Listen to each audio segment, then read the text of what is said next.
exceptions. So, for example, if you have a female who can, do the 100 push-ups necessary, or you'll pick your physical requirement. It's got to be a bona fide occupational qualification, similar to what we talked about with disability and all of that. But if someone can meet that, then gender won't matter per se, right? And then the underrepresentation thing there on slide 3, again, the proper measure is not 50-50 for the general population, but you look at the student body population. So, for example, CBU, I believe, is about 65-35 female, which is actually pretty common in higher education now that there's more women in college than men by a pretty good margin, I think, nationwide. It's been a couple 3 years since I've checked that stat, but I don't think it's gotten any different, better words, so I'm going to phrase it different. And so, but there aren't 65% of the women in Cal Baptist aren't interested in athletics, in pursuing athletics at the D1 level. How do I know that? I know that because the school measures those kinds of things. All universities measure those kinds of things. And when you fill out all that paperwork and they talk about interest and what are you signing up for? What are you trying out for? Open tryouts, all those kinds of things. There's a lot of ways to kind of measure interest. But you do have to show, this was a representation thing, that CBU would have to show, for example, that there aren't, I think our offerings are about 50-50. If I remember, I have to go back and look at the number on the athletics page. It's not the number of sports, of course. So something like, say, cheer or dance, or what's the newer one, stunt, which will have like 20 or 30 members on a team. So it's not like, okay, we got to have 14 men's basketball players, 14 women's basketball players, 35 baseball players, 35 softball players. There's a whole factor that goes into that. So the schools, though, it is incumbent upon them under Title IX to measure interest and all of that, right? So they don't have to just start up a sport just because, like, oh my gosh, we've got 65% women, so we have to make sure that there's 2 women in athletes for every male athlete. It's interest. So in other words, you just don't say, okay, well, we're going to start crew, rowing. I know we're called Riverside, but there's not a river here that I've ever seen. And so we're not required to start a rowing team and then sort of go out to the ocean, an hour every day and then row just to sort of make sure, if there was interest, then of course there are ways you can do that. So universities do have mechanisms by which they're supposed to measure interest.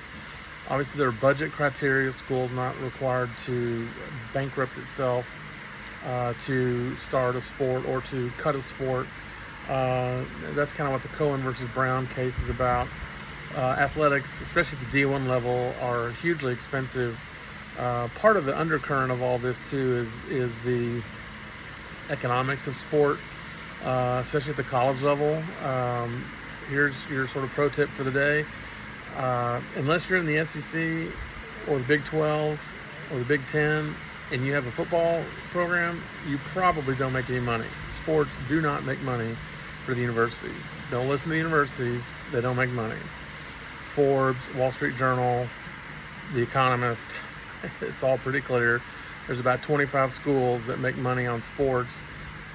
Alabama, LSU, Texas, Florida, Ohio State, the list, right? Notre Dame, maybe USC, UCLA, those kinds of things. So that also sort of this undercurrent, you as students and myself when I was a student are basically subsidizing athletics through our student fees and all of that, given the scholarships. So that's kind of a tension that comes in here as well. How do we provide opportunities for all students, really not just women, but all students who want to play a sport and have the ability and the interest to play a sport?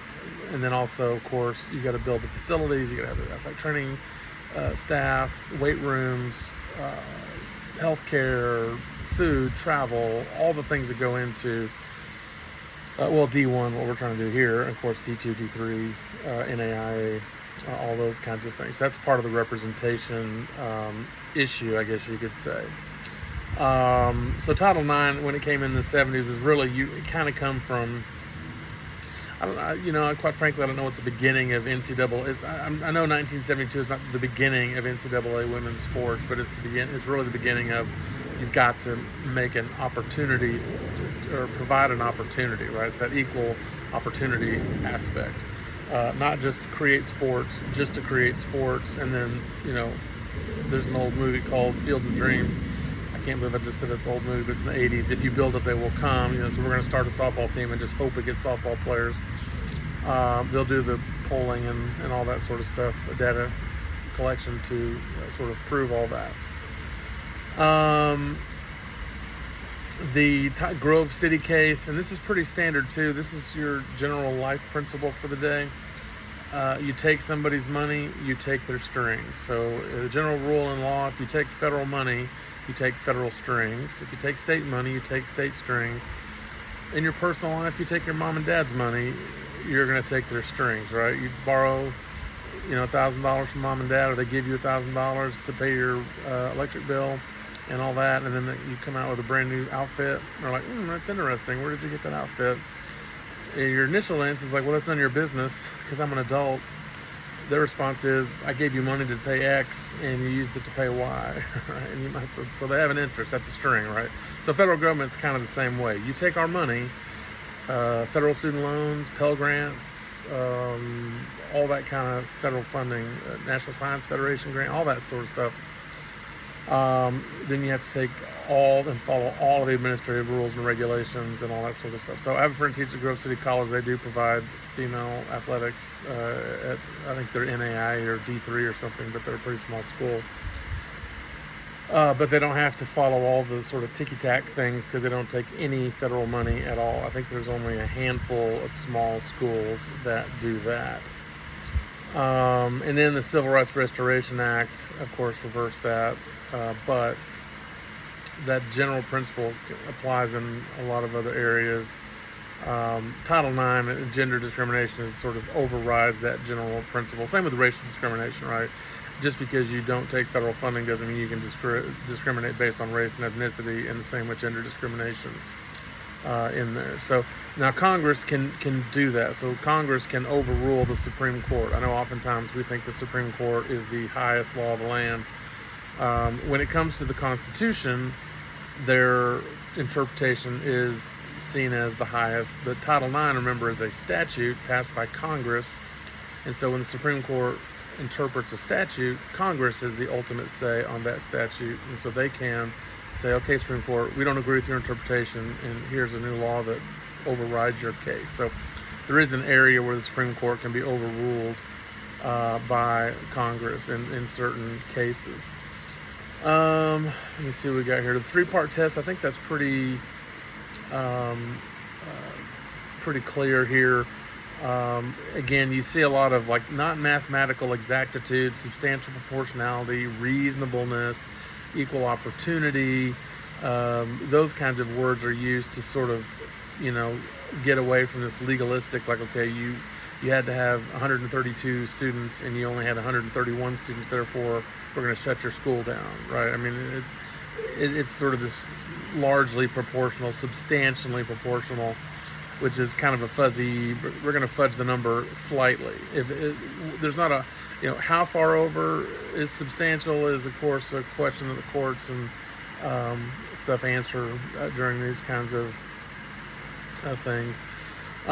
Separate teams, CBU canceled our men's volleyball team a few years ago, I think 8 or 9 years ago. We have a lot of female athletes at CBU, and we didn't need it, and it was costing a lot of money. We were moving to D1, and they were losing.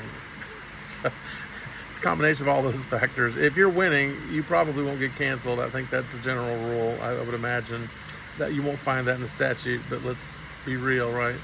And then really cost, and then moving to D1, D2. A lot of times when you're going to see a lot of these come up, actually, I think, because there's a coming demographic cliff. There's not a lot of Zoomers that were born in the early aughts. And so we're going to see pretty much all schools are going to start to see a huge enrollment drop nationwide, which is going to necessitate a budget crunch. And so you're going to start seeing some cutting of programs in sports, especially the the not big sports, right? Basketball, football, those are baseball probably nowadays, untouchable to some degree. You'll start to see some cutting, I think, and that's my prediction. That won't be on the test, but that's my prediction. And then the last part, really, I think the stuff on cutting women's teams and men's teams is fairly straightforward. In the recent years, it's been used as a tool to combat sexual harassment and sexual assault on college campuses as well. It wasn't really drawn up for that, so it's not perfect. I guess, well, nothing's perfect. It's not really, I don't think it's efficacious to really do that. I wish they would come up with a different mechanism. There's a way to do it. It should be done. It's important to do that, of course. But Title IX's there, and so it's always a temptation in government to say, well, why come up with something new? We'll use what we have and make it fit. So you see now schools have Title IX offices. They report this or that. The standards are a lot lower. So as a lawyer who loves due process, and everyone who's accused of something should have the right to a lawyer and provide evidence and all those kinds of things. There have been some colleges that have been sued for basically railroading people who have been accused of sexual assaults and sexual harassment and basically given no opportunity to defend themselves. This is still kind of a developing area, so I hesitate to say anything too definitive about it because as with a lot of these things, as you are well aware, it's a very highly politicized environment on both sides or all sides, but that's part of it. Equal pay for equal work, you get some of that as well. Again, there's kind of different ways to do that. I know Title IX is really just with college, so for things like the women's national soccer team and professional sports, that's more of a market-driven kind of thing. Should Serena Williams have gotten paid as much as Roger Federer and all that? I think eventually they upped those things. There wasn't really a law requiring it per se. And then how do you measure that? Women's tennis is 3 sets max, men's tennis is 5 sets max. So, and if you look at it that way, men are doing more work than women. If you look at the amount of money earned, well, Serena Williams is earning as much money as Roger Federer in terms of her, endorsement deals and TV ratings and advertising revenue and all that kind of. So, when you get into professional sports, it's a little more of a economic market, financial driven kind of thing. Obviously, when you get into government jobs, coaching, scouting, athletic training, the principals, teachers, and all that sort of stuff, then you've got this sort of both equal protection aspect of it, but then also these, and you got state laws on top of that as well about minimum wage and all of that. So it's not just a matter of so-and-so is a teacher. If you're a teacher, you're getting paid the same as every other teacher in your district. I can almost guarantee that with 100% certainty, given we're talking same level, same seniority, all that kind of stuff. Sexual harassment, again, is pretty straightforward. The quid pro quo is this for that. So anyone who demands or uses sexual favors for in a workplace or educational place for promotion, for grades, the denial of which for demotion, for punishment, that's quid pro quo. It means this for that. And then hostile work environment is someone basically harassing, stalking, bothering. Someone can ask somebody out, once. You can shoot your shot, as they say, right? But when the person says no or stop it, then it stops, right? So this idea that, you can't ask someone you work with out for dinner or a date, and all that. But if you ask once or twice and they say no, then it stops, right? And now when they say no, then it becomes sort of notice, at least on paper. Now, how those things work out in the real world oftentimes, of course, again, depends on your workspace, your coworkers, your HR department, and all of that. But the basic concepts are pretty straightforward when it comes to sexual harassment. The Title IX version is pretty similar to the Equal Employment Opportunity version of quid pro quo and hostile work environment.